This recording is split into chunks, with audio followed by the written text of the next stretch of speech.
Hi guys, welcome to another Touch of Film. This week I've got a stack of Shaw Brothers titles.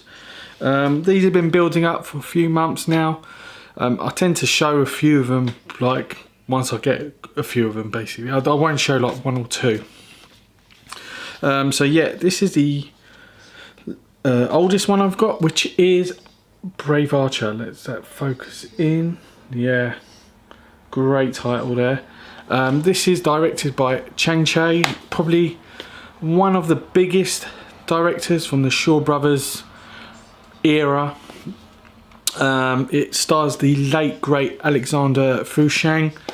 He died quite early in his life. I think he was 28 when he passed away in I think it was a car accident. He was a great martial artist, one of the most acrobatic of his time, probably up there with like Gordon Liu. So yeah, Brave Archer. Brave Archer is based on a story, an old novel really. It was called A Legend of Condor's Heroes. It was also remade into several movies, one of which is Ashes of Time, directed by Wong Kar-wai. Wong Kar-wai, another great Hong Kong director. So this is a story of Legends of Condor Heroes. The story of two comrades who are fighting a battle really. Both their wives are pregnant. They make this pact that both if they have two sons, they'll be best friends, or if they end up having a boy and a girl, that they'll be married. So sort of like an arranged marriage. So what happens is they both have sons, and at the same time they are attacked and murdered. So the boys are raised separately, but the two people who raise their sons make this offer. Well, not an arrangement really, that they'll fight at some point to see which style of martial arts is better. But this film doesn't really go into that.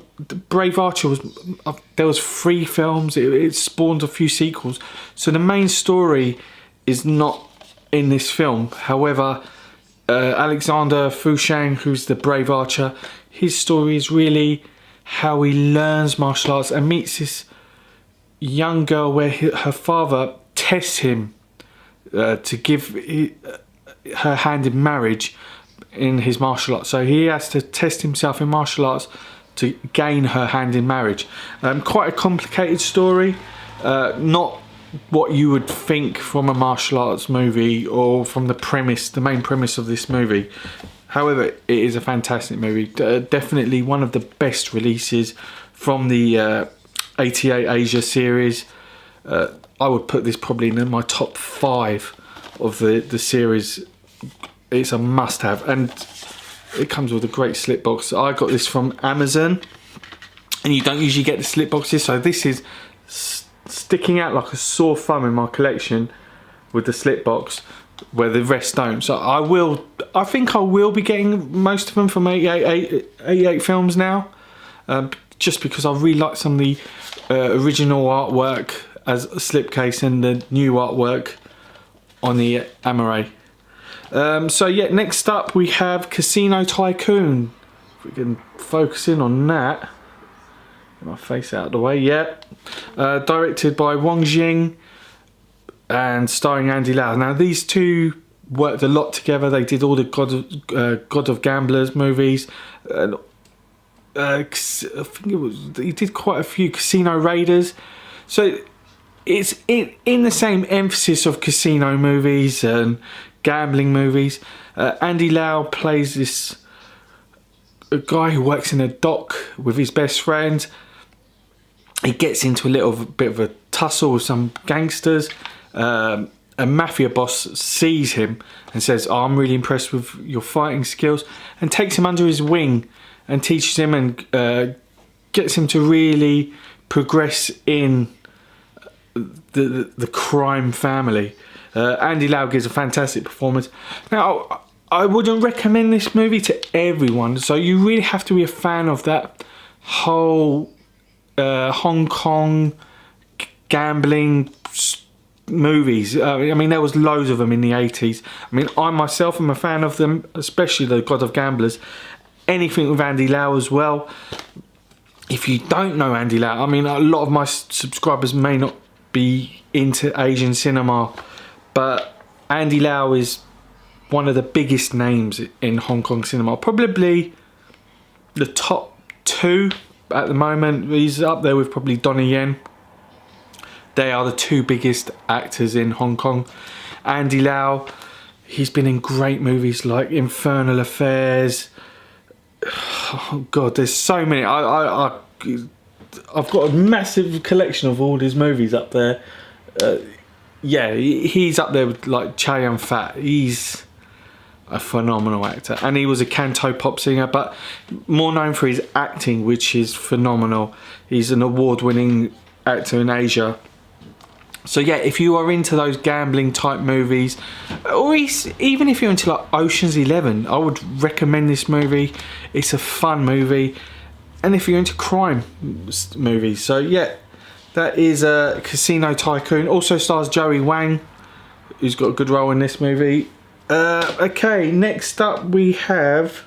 Now, oh yeah, by the way, Brave Archer is spy number 13. Casino Tycoon is spy number 14. So that's 13 and 14. The next 2 haven't been released yet, which is 15 and 16. They've not been released yet. I think it would be One-Armed Swordsman, which is a must-have. If you're into martial arts movies, that is a must-have movie. It is one of the finest Shaw Brothers titles I've ever seen. It spawned another a sequel, which was just as good. It is a fantastic movie. It was even remade into The Blade, directed by Choi Hark, which it is a must own. Now I'm going to get this, and when I get it, I will show you guys. But yeah, next up we have spy number 17, which is The Enchanting Ghost. If we could focus in on that. Yep. Directed by Su Chang-chu. I really enjoyed this. I had not seen this prior to seeing this movie. It stars Mei Yao Chang, a female playing a male character. She plays a scholar who's just been thrown out of her home by her crooked uncle and the local governor. The uncle is after her house, so she is thrown out and goes and finds this abandoned home, which is said to be haunted, and she goes to live there with a girl who's just lost her mother. Rumours go about in the town saying that is engaged to a ghost, and the story, I don't really want to spoil it for anyone, but the story really evolves from that. A fun movie. I really enjoyed it. I love the practical effects. I think the practical effects in this is just wonderful. And Mei Yao Chang I really liked her in this movie. I'd not seen a lot of her work, but yeah, she was really good in this movie. And it is a fun, spooky movie. I mean, the Shaw Brothers horror movies are not really horror. They're more just spooky, and they're fun. There's just great action in them as well, and the effects are just, you know, they're wonderful practical effects. So yeah, I highly recommend this for anyone. I think if you're into horror like classic horror movies, like your Dario Argento movies, and you're into Hong Kong movies as well, I really recommend this for anyone. And that is The Enchanting Ghost, spy number 17. Yeah, also all these came with the original artwork.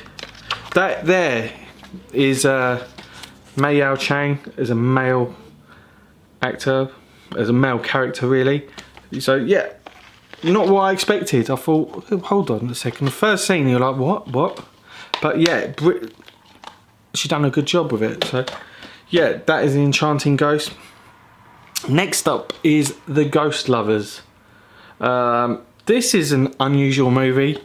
Let me tell you a little something about the director, Shin Sang Oh, he is I think he's South Korean. Might be South Korean, or is he from Hong Kong? I'm not too sure. There is a story about this guy. He was in Hong Kong at the time, and he was kidnapped by North Koreans to go make movies in North Korea, like propaganda movies. His wife was first kidnapped, and they used his wife as bait to lure this guy into North Korea. This is an actual true story, this. It was Kim Jong-il at the time, the father of Kim Jong-un. And he had him kidnapped making movies. And the rumour is that I don't know if this is correct, but his wife was used as a sex slave to Kim Jong-il, and also used as bait to gain Shin Sang-ok to come to North Korea. It's mental. That is actually mental. Which leads us on to this film, which he directed in Hong Kong. I'm not too sure if it was before or after. It was 1974 this film was made. Yeah, it's a story of a young girl who's on her deathbed, played by Li Ching. Now, when she was young, she was promised to another child, a male child, that they would get married at some point. Now, she's very wealthy, and a lot of people are after her inheritance. So everyone is pretending to be this guy who she was engaged to from a young age, just so they can get the inheritance. And at the same time, her uncle and auntie, I don't know if they're her uncle or auntie or even her godfather and godmother, they're also after the inheritance.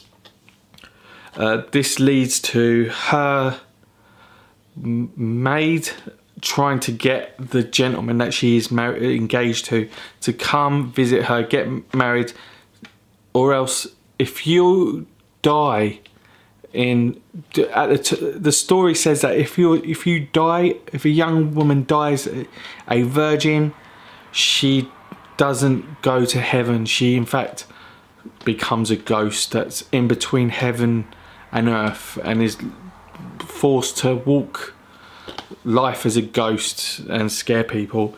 So yeah, this is a fun movie. I found it quite entertaining. Probably not my favourite out of the Shaw Brothers titles, but I did enjoy it. I really liked it. Again, a film I had not seen before. I don't really usually I never really see many of the horror movies. I mean, I've seen quite a few. I've seen like so many Shaw Brothers titles, and I've seen a few of the horror movies. I mean, my main preference is more the kung fu films, but I will still watch the horror movies. And yeah, I found it entertaining. I still love the practical effects at the time for a film that's made in the 70s. Yeah, really good. That's spy number 18, and that is The Ghost Lovers. The Ghost Lovers. So yeah, guys, thanks for watching. Let me know if you've got any of these, if you've got any of the other ones which have like if you've ordered from 88 Films, you do get them slightly earlier. If you've got them, let me know what you think. If you have got hold of the One-Armed Swordsman, which is a absolute classic, if that is being shipped yet, let me know. Let me know what you think. It is a phenomenal movie. And yeah, guys, thanks for watching. Please click subscribe. Yeah, please click subscribe. I'd love to, you know, let my channel grow. And please add me on Facebook, Instagram, Twitter. Communicate with me. If you're into Asian cinema, I love chatting to you guys. I do chat to my subscribers if they message me on Facebook. We always chat and, you know, talk about films and what's available, what you're after. So yeah, guys, thanks for watching, and I will see you later on in the week. Take it easy.